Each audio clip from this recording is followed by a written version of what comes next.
सुप्रभात। बाबा कहते हैं, मेरे प्यारे बच्चे, अपने घर में जो शांति का वातावरण और एक दिव्य ऊर्जा को महसूस कर पा रहे हो ना, ये तुम्हारी भक्ति का फल है। और कभी भी तुम्हारे घर में आने वाला कोई भी व्यक्ति उस ऊर्जा को महसूस कर सकता है।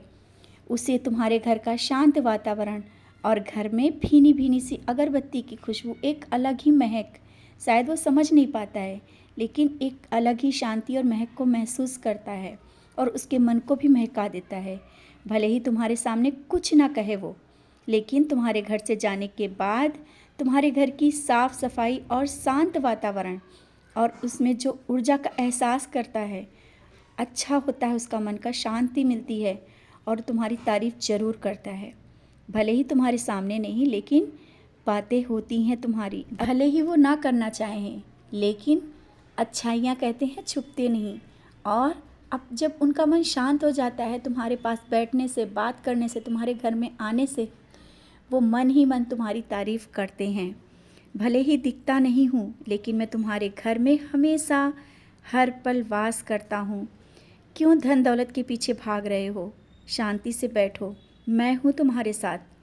तुम्हारे घर के हर सदस्यों के विचारों में जो परिवर्तन आ रहा है ना, भले ही धीरे धीरे सही, अब भी तुम स्वयं को दुखी और कमज़ोर समझते हो। जो तुम्हारे पास है वो जल्दी किसी के पास नहीं मिलता। लोग तुम्हारे घर का रहन सहन और शांति के उस एहसास को अपने घरों में पाना चाहते हैं। वो ये नहीं जानते मैं महलों में नहीं, हृदय में वास करता हूँ, और जहाँ मैं रहता हूँ ना, अन्न वस्त्र की कभी कमी नहीं होने देता। और देखते जाओ, मैं तुम्हें वो सब दूंगा जिनकी अभी कमी है, जिनको तुम देखकर मन ही मन सोचते हो कि वो ज़्यादा सुखी है ना, उससे ज़्यादा तुम्हारे पास होगा। लोगों की बातों में आकर क्यों ऐसे कार्य करते हो जो तुम्हें पछताना पड़ता है? जब जानते हो ये रास्ता सही नहीं है तो क्यों आगे बढ़ जाते हो? अपने समय को खराब करते हो। जो मैं कहना चाहता हूँ समझ ही नहीं रहे हो। अपने मन में जो आए वो करो, किसी के कहने पर नहीं। जानता हूँ कभी कभी तुम्हारा विश्वास भी डगमगाने लगता है।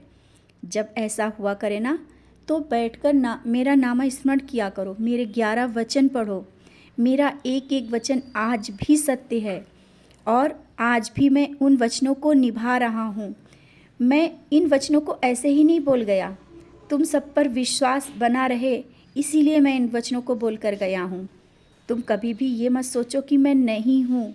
भले ही मैं इस शरीर में तुम्हारे पास नहीं हूँ, लेकिन सूक्ष्म में हर पल तुम्हारे साथ रहता हूँ।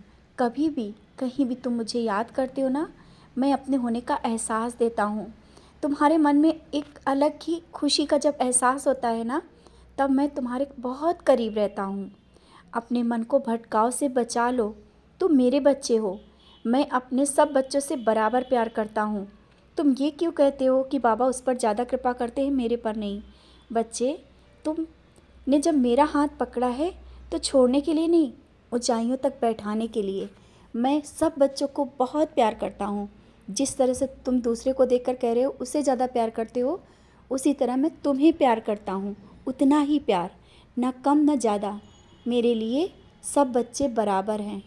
अब तुम अपने मन से ये विचार निकाल दो कि तुम मुझे प्रिय नहीं हो। तुम मुझे बहुत प्रिय हो।